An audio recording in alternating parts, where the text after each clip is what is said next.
আজকে কি কাতলা মাছি করেছো? হ্যাঁ, কেন? না, দেখলাম চকলাগুলো চেঁচে পুচে খাচ্ছে, কিছু বলছে না। ব্যাপারটা কি?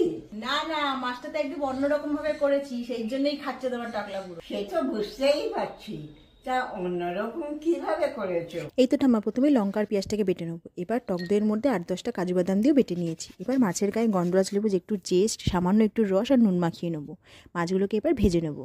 এবার মাছ ভাজা হয়ে গেলে ওই তেলের মধ্যে দিয়ে দেবো পেঁয়াজ লঙ্কা বাটাটা, আদা রসুন বাটা, নুন দিয়ে খুব ভালো করে কষিয়ে নেবো। হয়ে গেলে কাজু আর টক দইয়ের পেস্টও দিয়ে দেবো।